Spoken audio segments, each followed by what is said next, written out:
변호사님, 네네. 금요일 날 백현동 4단계 재판에서 이제 그 팩트는 끝났잖아요. 네네. 이미 국토부 공무원도 협박이 없었다. 성남시 공무원도 협박이 없었다. 네. 한국식품연구원의 문모 씨도 전혀 협박이나 이런 게 없었고 오히려 이제 정바울의 인적 네트워크 결국 김인섭 때문에 됐다. 팩트는 끝나니까 법률 주장을 하고 있잖아요. 이 법률 주장을 어떻게 봅니까? 일단 팩트를 다시 한번 말씀을 드리면 협박은 있었어요. 어떻게 있었느냐? 이 백현동 건은 이번에 그 금요일에 있었던 공직선거법 위반죄만 있는 게 아니고 본 그 재판이라고 할 수 있는 게 두 개가 더 있는데 첫 번째 이재명 당시 시장의 업무상 배임죄. 이 굉장히 큰 거죠. 이게 단순히 공직선거법 위반죄 뭐 거짓말했다 이 문제가 아니고 업무상 배임으로 인해 가지고 성남시에게 어마어마한 손해를 끼치고 김인섭과 정바울 일당에게 어마어마한 3천억의 이익을 줬다. 이게 이제 메인 그 범죄란 말이죠. 또 하나가 뭐냐면 그 당사자인 김인섭의 범죄란 말이에요. 그런데 이제 김인섭 관련해 가지고는 우리가 지난번에 이야기했지만은 이제 그 재판장이 재판 끝냈잖아요. 그래서 내년 2월에 선고가 나오거든요. 그런데 그 과정에서 어떤 일이 벌어졌냐면 어떤 것이 확인이 됐냐면 이게 그 국토부의 협박은 없었는데 누구의 협박이 있었느냐? 정진상의 협박이 있었다. 정진상이 뭐라고 이야기했냐면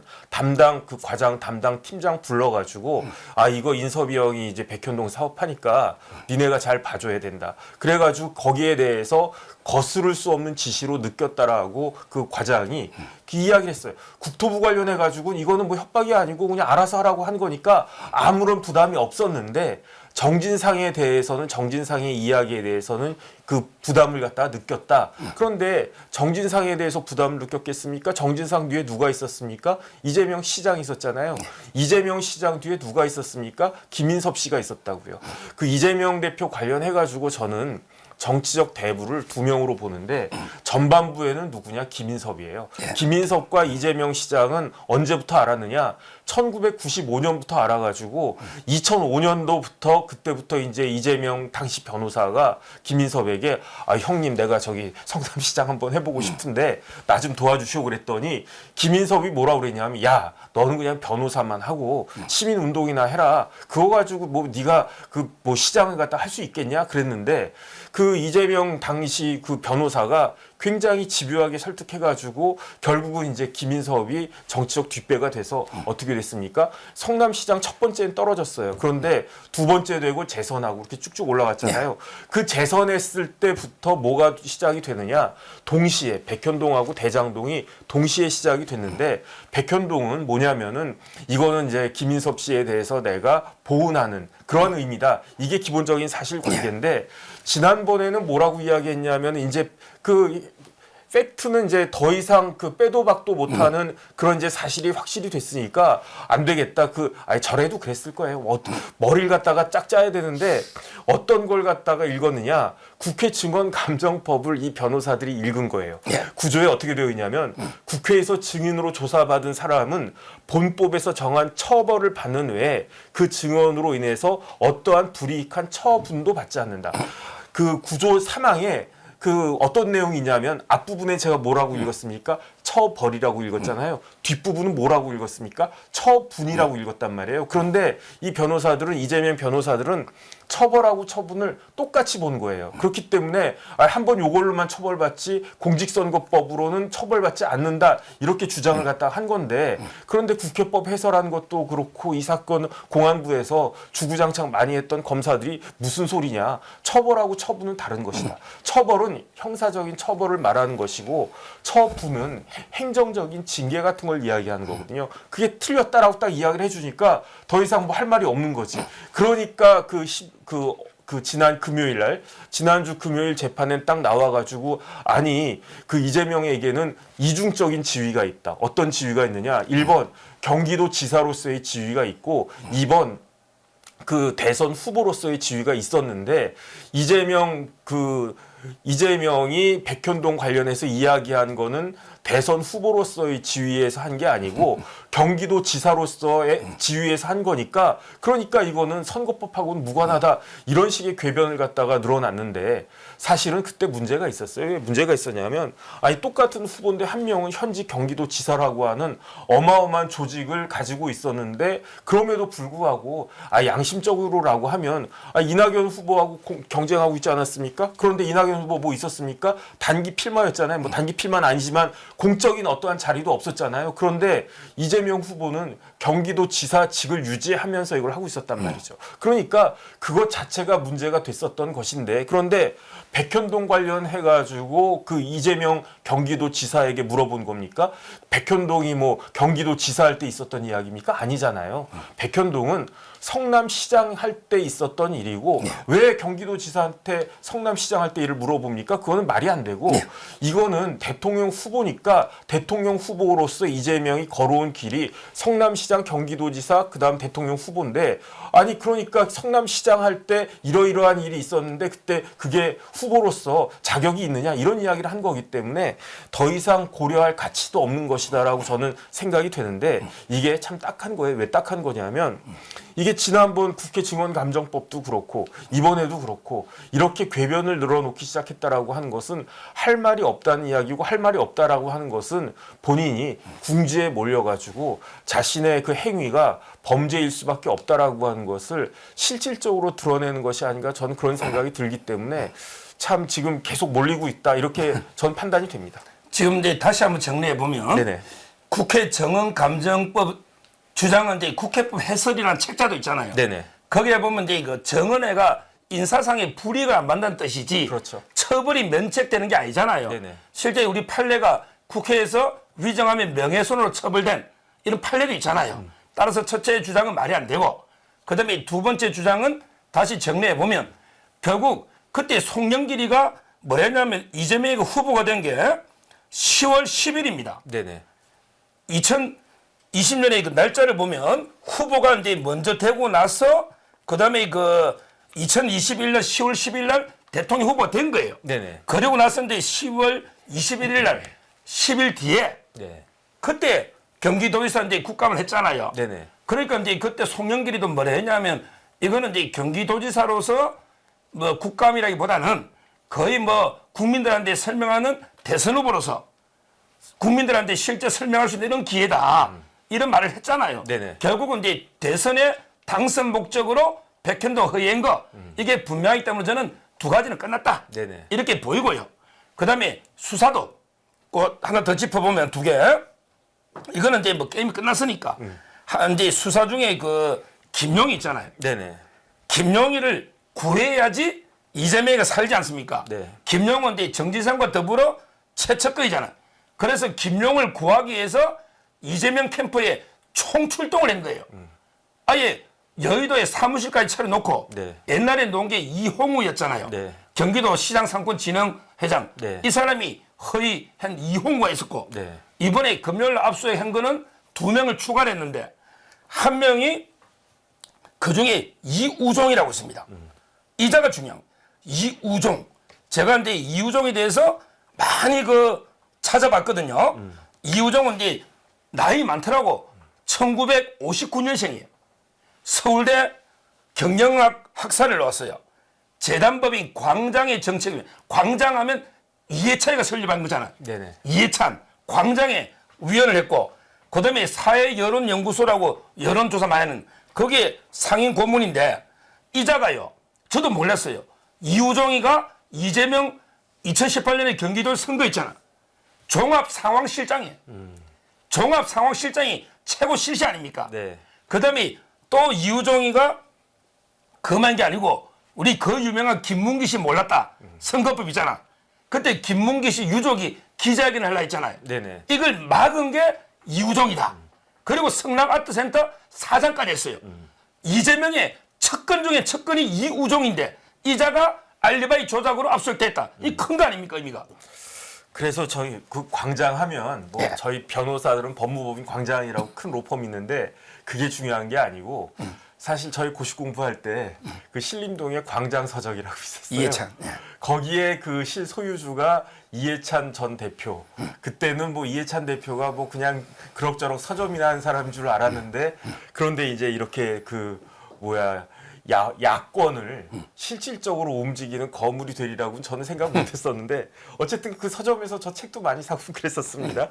그런데 이우종이라고 하는 사람이 그때 이야기가 나왔을 때 지금 서 변호사가 이야기한 것처럼 그렇게 실질적인 실세적인 역할을 했던 사람이라고는 우리가 생각하지 못했는데 이제 검찰의 수사가 겉으로 이렇게 전면에 드러났던 이재명 대표의 분신이라고 할 사람이 결국 정진상, 김용 아니겠습니까? 좌진상 우용이랬잖아요. 그런데 그것보다도 그 뒤에 있는 더 어떻게 보면 더 힘이 있고 어떻게 보면 더 실질적으로 이재명을 움직이는 그런 사람들까지도 이제 그 물밑에서 수면으로 드러나고 있는 것이 아닌가 저는 그런 생각이 듭니다. 지금 이제 그 이우종이하고 두 명을 했잖아 압수수색을요. 네네. 한 명이 이제 그 성준후 부대변이라고 돼 있잖아. 네네. 이자도 이게 보통 자가 아닙니다. 성준후도 이게 제가 쭉 좀 조사를 해봤더니 이번에 그 유명한 왜 그 새만금 이번에 축제 있었잖아요. 부안. 잼보리. 예. 거기 그 홍보 대사도 하고요. 네네. 이자도 이제 그 국회의원을 남은 임실 순장 있잖아. 네네. 총선에도 출마한다. 이 정도로 이게 거물급이에요. 저는 이홍우, 이우종, 성준우 이런 게 이재명 캠프의 거물급들이 총출동해서 김용 고하기 네네. 알리바이를 조작했다. 네. 이거는 결국 이게 이재명이가 과연 모를 수가 있을까? 저 이래 봅니다. 결국은 이 사람들이 비선 실세란 이야기고요. 예. 그 다음에 김용의 정치 자금이 이제 드러난 게 6억이란 말이에요. 예. 이 만약에 이것이 진짜로 사람들이 생각하고 본인이 주장하는 것처럼 만약에 그 6억에 그 종착지가 김용이라고 한다라고 하면 이런 식으로 실세들이 비선 실세들이 나서가지고 조작할 이유가 없겠죠. 그 다음에 김용이 이렇게 중형도 아닌 것 같은데 어쨌든 5년 받았잖아요. 5년 받게 된 가장 중요한 이유 중에 하나가 이런 식으로 위증을 갖다가 하고 위증 교사를 갖다가 하고 판사들은 이런 거 제일 싫어하잖아요. 왜냐하면 판사를 속이려고 하는 거니까 그걸 통해 가지고 정의를 왜곡하려고 하는 거니까 범죄자를 그 풀려나게 해주려고 하는 거니까 그렇기 때문에 결국은 이러한 모든 행위들이 김용이 그 이재명이 스스로 이야기하는 것처럼 김용은 분신에 불과했는데 이 건과 관련해 가지고 남욱이 그렇게 조성한 그 자금에 최종적인 종착지가 누군지를 갖다가 밝혀주고 있다. 손가락에 가리키는 데가 그게 있다. 그런데 다른 걸 다 떠나가지고 다른 사람도 아닌 이 돈을 만든 사람이 누굽니까? 남욱이 만들어가지고 뭐 이렇게 쭉쭉쭉 해가지고 결국 김용한테까지 흘러간 거잖아요. 뭐 유동규 통하고 뭐 이렇게 해가지고 그런데 원래 그 돈의 원천이라고 할 수 있는 남욱 변호사가 내가 미쳤다고 김용 보고 그 많은 돈을 그것도 현금으로 고생고생 해가지고 만들어서 줬겠냐 이렇게 이야기했단 말이죠. 그러니까 결국은 이 세상이라고 하는 게요. 그냥 어설퍼 보이고 뭐 별거 아닌 것 같이 보여도 이게 무서운 게 진실은 다 드러나게 마련입니다. 그래서 이제 하나씩 둘씩 이제 진실이 그 모습을 보여주고 있다. 저는 그런 생각이 들어요. 그러면 이제 그 이재명 수사와 관련해서 일단 이제 김용 구하기 네네. 공작 여기 주범이 저는 이재명이라 보고요. 네네. 또 이제 압수수색이 하나가 더 있은 게요. 올해 가짜뉴스 1위로도 꼽혔는데 언론연대에서 뭐냐면 이제 그 대장동 몸통 바꿔치기 네네. 이런 이제 공작이 있었잖아요. 네. 이게 두 가지로 진행된 것 같아요. 하나는 이제 그 김만배 씨가요. 네. 신앙님한테 왜 1억 6,500 주고 책 두 권 샀잖아요. 신앙님을 통해 가지고 이제 그 공작을 해서 윤석열 대통령이 커피만 한 대 태워주고 조우영 씨를 돌려보냈다. 이런 이제 공작이 하나 있고, 그다음에 또 대장동 몸통 바꿔치기의 그 최재경 그때 중수부장이잖아요. 네네. 최재경을 사칭한 공작이 있었잖아요. 네네. 그때 최재경이가 중수부장이고 윤석열 대통령이 그 밑에 검사인데 네. 그때 실제는 그 우리 분당의 7인의 이재명 김병욱 의원 있잖아요. 네네. 김병욱의 보좌관이 최현이거든요. 네. 최현. 이자가 이철수라고 부산저축은행 그 하고 관계자하고 대화한 걸 최현이가 했는데 마치 이게 최재경 중수부장이 한 것처럼 조작을 해가지고 마치 최재경 중수부장이 야 윤석열이가 수사 봐주더라 이런 식으로 이렇게 꾸민 거 있잖아요. 네네. 요걸 공작했다. 그때 그 TF도 있었잖아요. 네네. 그때 공작의 책임자로 이번에 압수한 게 변호사인데 최평수. 송평수. 아, 송평수입니까? 자, 그게 이름 맞 송평수. 아까 말이 계속 왔다 갔다. 그렇죠. 송평수죠. 네네. 송평수. 근데 이자가 제가 조사를 해봤더니 연수원은 33기예요. 네. 33기. 그 다음에 그 법무법인 신율에 있고 네네. 이 사무실이 왜 여준지는 모르겠는데 출마를 하는지. 근데 그 결혼식 딱 사진이 뜨더라고. 송평수를 치니까 결혼 이러면서 그때 문희상이라고 의정부의 비서실장이었죠 옛날에. 그때 우리 비서실장도 했잖아요. 뭐 국회의장도 했죠. 예, 문희상이가 비서실장 때 결혼식을 했는가 봐. 그 딸이 문수현이더라고. 그다음에 그 아들이 문석균이가 그 의정부의 국회의원 동다 하잖아요. 아, 아들들. 네네. 문석균이잖아요. 그러니까 결국은 이제 문희상 옛날에 국회의장 비서실장의 사이 송평수 변호사. 네네. 이 사람이 이재명의 캠프의 대변인까지 했잖아요. 네네. 이자를 압수한 거죠. 네. 이 말은 결국 그 대장동 몸뚱 바꿔치기는 결국 김병욱 의원이 또 잘 정례가 이재명한테 보고한다 그랬잖아요. 네네. 이것도 결국 김병욱 넘어서 이재명이 한 게 아닌가 저는 이렇게 봅니다. 일단은 제가 이거는 그 조우영 관련해 가지고는 예. 제가 잘 알아요. 왜 잘 아냐면 제가 예금보험공사에서 변호사 있었잖아요. 예. 그러니까 이제 예보 나온 다음에도 예보 관련된 일들 이제 저축은행 사태 있고 했을 때 저희 사무실에서 많이 했어요. 그런데 2011년 문제였었던 거거든요. 근데 2011년도에는 조우영을 조사할 이유가 없었어요. 왜냐하면 그때는 진짜 우리나라 저축은행들이 크게 빵빵빵 터져가지고 조우영 같은 피레미까지 조사할 수가 없었어요. 그러니까 이제 그때는 이제 그 중요한 게 조우영이 뭐 그 김양인가 저기 그 박연호의 뭐 사촌 무슨 처남인가 뭐 그렇단 말이죠. 그러니까 박연호 관련해 가지고 이야기 좀 들으려고 조우영을 불렀던 거고. 그런데 실질적으로 조우영이 구속되고 그랬었어요. 그건 언제냐면은 3년 뒤인 2014년도예요.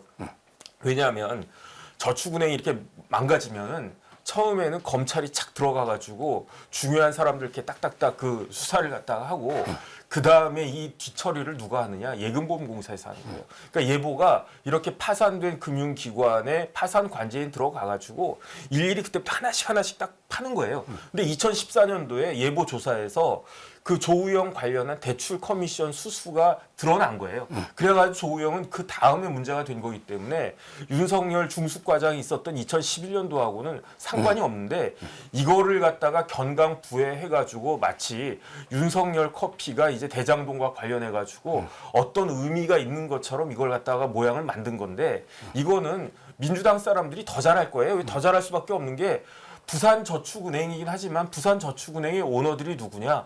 광주 일곱 사람들이란 말이에요. 박연호, 김양, 뭐 김민영 이런 사람들 다 광주 일곱 동문들이에요. 그러니까 민주당 쪽하고 더 가까웠던 사람들이에요. 이거는 뭐 누구나 다 아는 그런 사실인데 그럼에도 불구하고 이걸 갖다가 이렇게 매치를 갖다 시킨 거죠.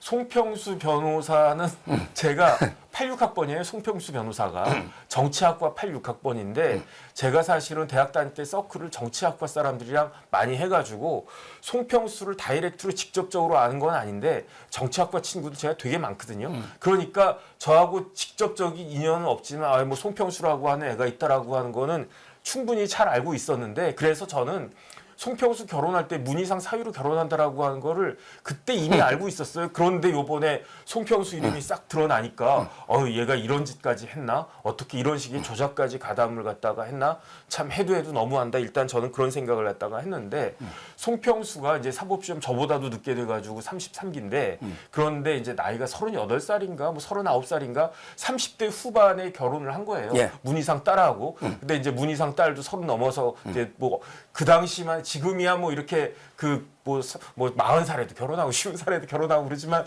저희 때만 하더라도 이렇게 40살 가까이까지 장가 안 가고 그럼 좀 늦었다. 그다음에 여자가 30 넘어가지고 한 32, 3살까지 있으면 또 여자 좀 늦었다 그랬는데 어쨌든 그 기억이 나고 그다음에 송평수하고 연수원 동기가 누구냐면 곽상원 변호사예요. 그러니까 쉽게 말하면 사법연수원 33기에 곽상원하고 송평수 둘이 있었는데 한 명은 노무현 대통령의 사이죠. 사위고 또 한 명은 그때 이제 문희상 씨가 비서실장이었나? 어쨌든 대통령과 비서실장이 연수원 동기들을 그 사위로 맞았다. 그런데 그 중에 하나가 이제 송평수였는데 송평수가 이런 식의 무리한 짓까지 해가지고 지금 굉장히 난처한 입장에 그 놓인 것 같다. 왜냐하면 이거는 조사하면 다 나올 수밖에 없거든요. 뭐 그다음 만약에 이제 한 말씀만 더 드리면 이 대장동의 몸통이 윤석열 후보였다라고 하면 그러면 윤석열의 분신이 김용이 윤석열의 분신이었다는 이야기죠. 그러니까 말이 되지 않는 건데 결국은 모든 것들이 다 바로 잡힐 것이다. 저는 그렇게 생각합니다. 결국 근데 제가 보기에 대장동 끝만 가지고 이재명 때문에 구속된 게 21명이에요. 네네. 그다음에 죽은 사람도 한 4-5명 되죠. 네네. 근데 지금 보세요. 그 이후에 지금 오늘 제가 금요일 말한 것에도 다시 이제 그 알리바이 조작도 큰 범죄잖아요. 네. 거기에 이용우, 이우종, 그다음에 성진우 3명이 벌써 나오고, 네. 그다음에 또 이제 그 대장동 몸통 바깥치기 공작할 때 지금 송평수부터 네네. 지금 이게 이재명 주위에 도직에 구속될 사람이 범죄자가 몇 명이냐 말이에요. 거기다가 제가 이제 조명현 씨 있잖아요. 네네. 수시로 전화를 하거든요. 이분이 일주일에 3번씩 이제 조사를 다 받은데 네. 제가 이제 그 밝힐 수는 없는데 제가 이제 취재를 좀 해봤더니 검찰들 표정이 아주 밝아요. 그 공무원들 있잖아요. 공무원들이 술술 분대. 왜냐하면 그 이재명이가 청담동 샴푸를 일제 샴푸 사오잖아. 그러면 거기에 주무관이 이제 돈을 현금으로 카드 취소하고 보내주잖아. 이 공무원도 입건돼 버린 거예요. 피해자로. 그러니까 공무원 입장에서는 자기가 다 뒤집어 쓰고 처벌될 수가 없잖아요. 네네. 즉 공무원들이 상당히 술술술 이재명이가 지시에 따랐다. 네네. 불고 있다. 검사 표정이 상당히 밝다. 이런 거 제가 이게 더 자세하게 말하기 좀 그렇지만 네. 또 여러 가지 문제 될 수 있으니 일단 그런 상황이고 그다음에 배소연 씨 있잖아요. 네네. 배소연도 이제 항소심 끝났거든요. 왜 지금 배소연만 징역형의 집행유예 받았잖아요. 네네. 근데 제가 계속 배소연의 그 자금을 추적해라 했거든요. 검찰이 그걸 한다는 거예요. 배소연 씨가 상속받은 세금이 10원도 없대요. 근데 2010년에 아파트 하나 사고, 2014년에 하나 사고, 그 다음에 법원 앞에 수원에 그 노른자이잖아. 네네. 3층짜리 건물을 사고, 이게 아니 7급 공무원, 5급 공무원이 변호사 여직원이 어떻게 삽니까? 네. 그리고 왜 이재명 선거 때마다 사느냐 말이야. 그러니까 딱 조사를 해봤더니 상속세도 없지 어렵대. 이렇게 조사하면 저는 자연스럽게 물론 이제 그 이재명 기소는 좀 늦어질 수 있지만 상당히 이재명이 빠져나가기 어렵지 않을까 이런 봅니다. 네. 그래서 어쨌든 뭐 그거는 다 드러날 거고요. 그 다음에 법인카드 이야기로 약간 샜는데 법인카드는 정말로 어떻게 보면은 부끄러운 거예요. 우리나라 대한민국의 공직자가 지금 뭐 1950년, 60년대도 아니고 뭐 저기 동남아나 아프리카에 있는 나라들도 아니고 나름 선진국이라고 하는 대한민국에서 공직자가 저런 식으로 법인카드를 썼다라고 하는 게 전 굉장히 부끄럽고요. 아니, 만약에 일본 사람들이 이런 걸 알면 우리나라 얼마나 우습게 알겠습니까? 입장을 바꿔놓고 생각해 보면은 일본의 뭐 동경도나 뭐 어디나 뭐 이런데 도지사가 법인카드를 갖다가 사가지고 아이 뭐 우리나라 한국 화장품 좋다 해가지고 한국 화장품을 갖다가 그렇게 샀다라고 보세요. 그럼 우리나라 사람들이 입장에서 봤을 때 저 사람 참 일본 애들은 참 겉으로는 뭐 이러이러한 것처럼 뭐 그렇게 이야기하고 뭐 맨날 노코리아 하고 그래도 좋은 건 알아가지고 또 우리 건 쓰네 이럴 거 아니겠습니까? 정말 저는 이제 우리나라 사람들 요즘 일본도 많이 가는데 정말 부끄럽다. 저는 그런 생각을 갖다 하고요. 그다음 다시 아까 이야기했던 걸로 돌아가면 도대체 민주당 사람들은 선거를 어떻게 보는 것인가? 선거는 이기든 지든 간에 공정해야 되는 거잖아요. 선거는 우리나라 헌법 질서의 근간이잖아요. 정당제와 의회제 이거의 근간이 선거 아니겠습니까? 그런데 어떻게 민주당 사람들은 이런 식으로 선거를 갖다가 이렇게 그 조작을 할 생각을 갖다가 했는가? 선거라고 하는 거는 권력이거든요. 옛날에는 군인들이 총칼로 쿠데타 일으켜가지고 권력을 쟁취할 수도 있었지만 이게 선거를 조작해가지고 권력을 쟁취하는 게 그런 쿠데타하고 뭐가 다른가? 저는 훨씬 더 죄질이 나쁘다 이렇게 생각을 갖다가 하는데 이게 뭐 겉으로 드러나가지고 뭐 송평수 뭐 누구 사위인데 이 사람이 뭐 어쩌고저쩌 해가지고 뭐 이렇게 조작을 갖다 좀 했네 여기서 끝날 문제가 아니고요. 정말로 민주당 당 사람들이 대한민국 선거와 관련해 가지고 어떻게 이런 걸 하느냐라고 하는 게 이번이 한 번이 아니란 말이에요. 왜냐하면 2018년도에 뭐가 있었습니까? 그 지방선거에서 그 송초로 관련해 가지고 울산시장 선거 있었잖아요. 그거는 불법 관권 선거였잖아요. 문재인 대통령 됐을 때 어떤 일이 있었습니까? 김경수가 드루킹으로 조작했잖아요. 이것도 저기 불법 선거고요. 뭐 이런 식으로 그 다음에 이제 심지어 2021년 당내 선거에서도 그렇고 그 다음에 지난 대선에서도 뭐 신학님도 그렇고 송평수도 그렇고 이런 사람들이 이런 식으로 선거 가지고 장난치려고 했던 것들이 굉장히 제가 봤을 때는 문제가 심각하다. 전 그 생각이 들어가지고요. 제가 이런 부분 한번 좀 정리를 해볼까 지금 생각 중에 있습니다. 예. 결국 근데 일부의 주제는 이재명이 죽어야 주위 사람이 삽니다. 이재명이 끝까지 버티고 하다 보면 주위에 다 구속 줄줄이 됩니다. 저는 지금이라도 빨리 이재명 잡아가고 자기가 책임져야 되는데 주위 사람 덜 다친다. 이렇게 정리하고요.